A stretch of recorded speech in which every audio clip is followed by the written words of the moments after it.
Hello coders. This is the tutorial number 21 और इसके अंदर अपन एक साइज ऑफ ऑपरेटर के बारे में पढ़ेंगे। तो चलते हैं अपने विजुअल स्टूडियो कोड में और क्रिएट करते हैं एक tut21.cpp फाइल।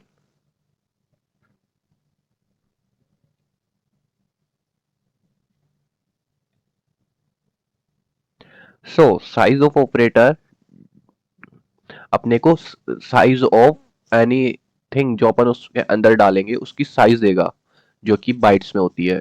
लाइक इफ अपन ने इंट a इक्वल्स टू 5 डाला, देन देन सी आउट किया size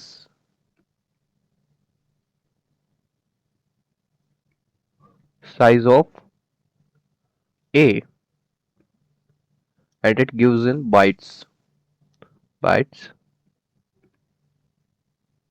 Okay, and we execute the code. Hmm,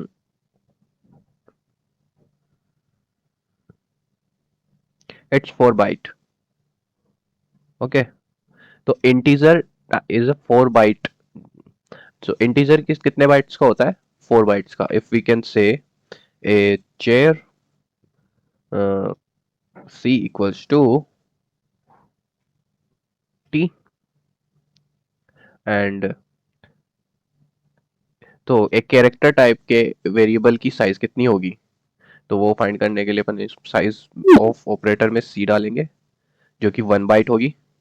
ऐसे ही अगर अपन एक फ्लोट डालें, float f equals to 3.14 and इसकी साइज फाइंड करें,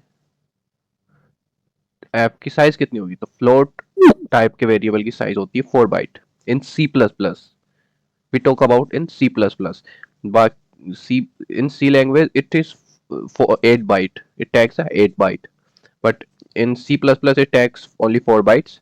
If we can say string name equals to code coder, and अपन यहाँ पे डालते हैं नेम। ओके, क्या गड़बड़ हो गई?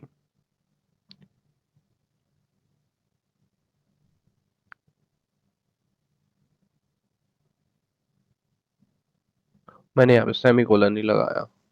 Okay, so 24 bytes, it is 24 bytes. We use this, now it is only 24 bytes. So a string is at 24 bytes, and this is the size of operator. Thank you for watching this video. मिलते हैं next video में।